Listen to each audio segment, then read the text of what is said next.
Hello everybody and welcome to another One Stop Wrestling podcast. I'm Alex and with WrestleMania 40 on the horizon, it's time for another One Stop Wrestling list.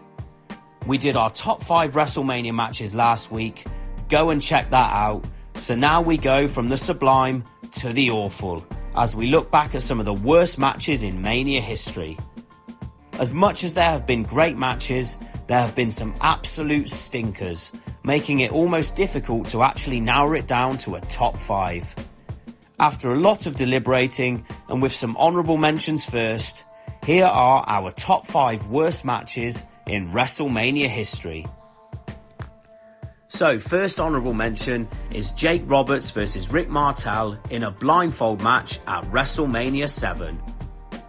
A shame this came down to a blindfold match, as it was actually a good feud. The two good workers wrestled the match pretending not to see when it was obvious they could, and it was painful to watch two top stars flailing their arms around aimlessly instead of have a proper match.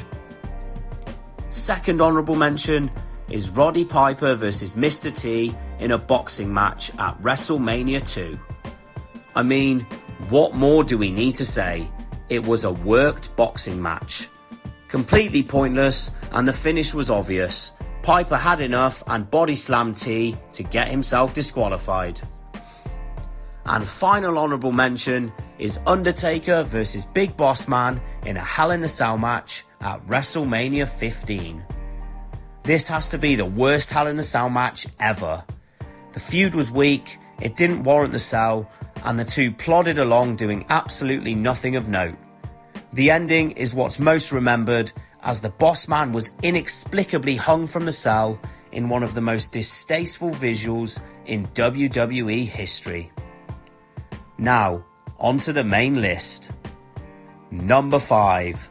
The Undertaker vs Giant Gonzalez, WrestleMania 9.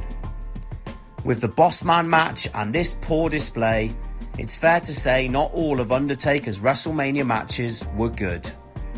This one comes in from the much maligned WrestleMania 9, which is often considered one of the worst Manias in history. In all fairness, the dead man didn't have a lot to do with this being as bad as it was, as he was up against the 8-foot-tall Giant Gonzalez who could barely move. Taker did his absolute best to try and get something out of the match, but being in there with a man who could only throw weak punches and awful kicks was never going to go well.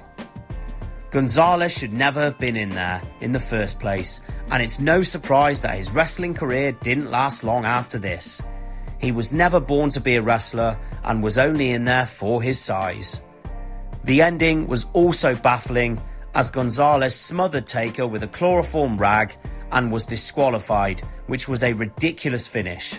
But at least Taker won, and the only saving grace was Taker's memorable entrance. Number 4. The Miss WrestleMania Battle Royal, WrestleMania 25. Built up to be a Battle Royal celebrating 25 years of women's wrestling at WrestleMania and the opportunity to crown a new Miss WrestleMania, this could have actually been something good, with actual stories and a match that was put together well. Instead, what we got was an absolute disgrace to the female talent in WWE at the time.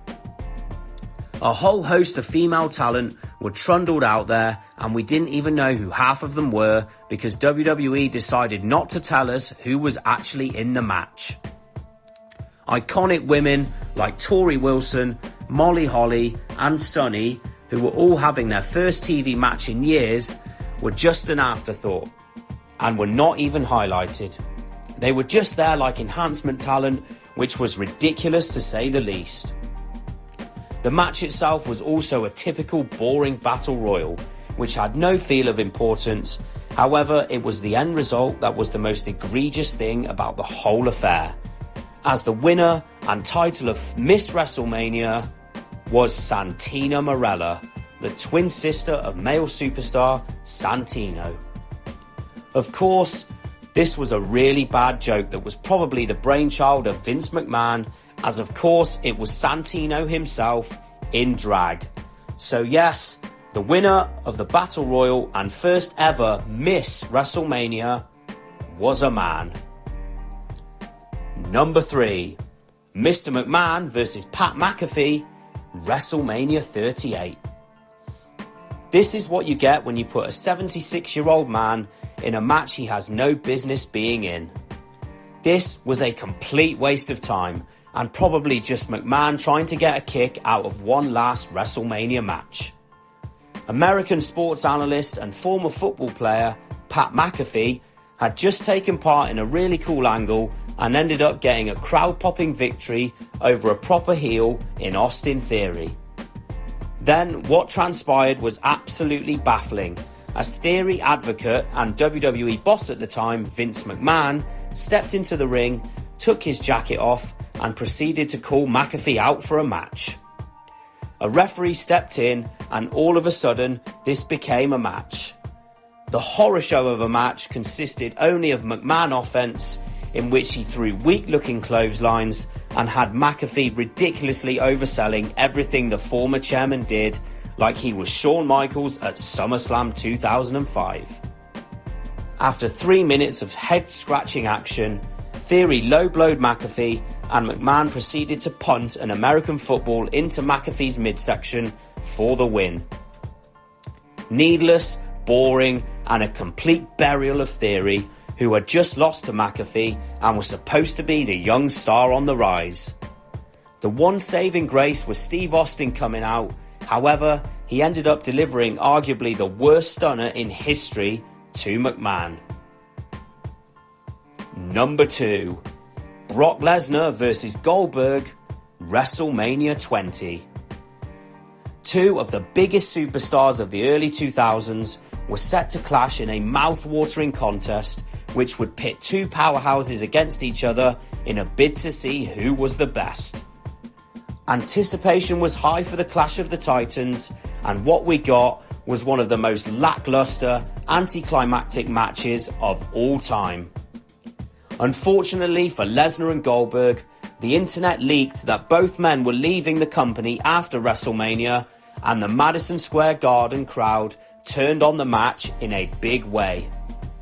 They heckled Lesnar and Goldberg and booed both men out of the building. The only cheers were for special referee Stone Cold Steve Austin. Lesnar and Goldberg reacted poorly, and instead of continuing with their planned match, they proceeded to stall for minutes on end without engaging in any physicality with one another, and that just added fuel to the fire in terms of negativity from the crowd. The match comprised of about 3 moves, and in the end, Goldberg would get the victory with a jackhammer to a loud chorus of boos. The two Titans just reacted in all the wrong ways and probably had about as much care for the match that the crowd did. Luckily, they made up for it at WrestleMania 33, but what should have been a smash-mouth, high-intensity encounter was an apathetic anticlimax, which makes this even worse. As per the last entry, Austin sent the crowd home with cheers as he stunned both men. And number 1, Jerry Lawler versus Michael Cole, WrestleMania 27. Our second entry in the top 2, which had Stone Cold Steve Austin as the special referee. This was absolutely atrocious and had no place being on an episode of Main Event or Jacked, let alone the grandest stage of them all. The feud between the two announcers was okay, as Cole turned into a whiny, cowardly heel who would take any opportunity he had to run down King and just be an obnoxious jerk. It was built up nicely so King could just get in there and destroy the non-wrestler in a matter of seconds to give Cole the comeuppance he deserved. Instead, the two were inexplicably given 14 minutes. Yes, 14 minutes.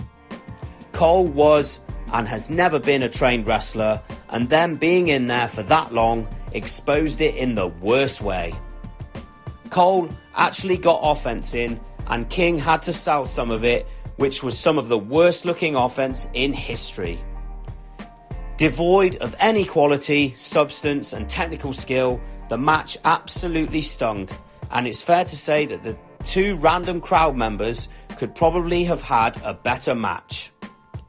Even worse was the finish, as instead of King easily going over, he made Cole tap out, but the anonymous Raw general manager chimed in and ridiculously disqualified him because of Austin's officiating to loud chants of bullshit, and King's one and only WrestleMania match was a loss against a non-wrestler. Like the previous entries, again, Austin was on hand with a stunner for Josh Matthews and Booker T, but this didn't save it from being the worst match in WrestleMania history. Well, there you have it. That was our top 5 worst matches in WrestleMania history. Did you agree? Don't forget to like and subscribe to One Stop Wrestling on YouTube and go and check out our other videos. And we'll see you next time for another One Stop Wrestling podcast.